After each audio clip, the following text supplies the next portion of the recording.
জানো এটা? বড়দেরকে বলছি, 11 যারা আছো, সাদা স্রাব, অনেক ওষুধ খেয়েও ঠিক হচ্ছে না। একজন ওনার ওই মেয়ে এখনো বিএসসি করছে, বিএসসি নার্সিং, বোলপুরে মেয়েটা ফোন করেছিল আমাকে যে স্যার আমার এই সমস্যা হচ্ছে, আমি প্রচুর মেডিসিন খাচ্ছি কিন্তু স্যার কমছে না, সাদা স্রাব হচ্ছিল, ওর পিরিয়ডের সমস্যা ছিল, কুচ ব্যাপারে, যদিও বা নাম নেওয়া উচিত নয়, নাম আমি বলবো না। তো সে ফোন করে বলছে স্যার আমি প্রচুর ওষুধ খাচ্ছি, ঠিক হচ্ছে না স্যার, কিভাবে ঠিক হবে? তো বিষয়টা বুঝতে হবে, আমাদের কাছেই আছে তুলসী পাতা আছে, তুলসী পাতা বুঝতে পারলেন? কোন তুলসী পাতা? আমি তো এই বিষয়টা বলতে বলতে থেমেই গেলাম, আর বলাই হলো না। তুলসী পাতা 2 ধরনের হয়। কয় ধরনের হয়? কি কি হয়? একটা কালো, একটা হচ্ছে সাদা। এবার বুঝো, মানে সবুজ রঙের, একটা কালো রঙের, তাই না? সবুজ রঙে বেশি কাজ করে না কালো রঙেরটা? কালোটা হচ্ছে সবচেয়ে বড় কিন্তু ওষুধ, ভালো করে বুঝবে। কালো তুলসী পাতা হচ্ছে সবচেয়ে বড় ওষুধ। ঢুকলো ব্রেনে? ঠিক।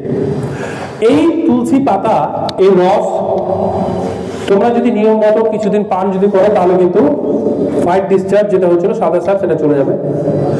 আর একটা বিষয় হচ্ছে, সেটা হচ্ছে দেখবা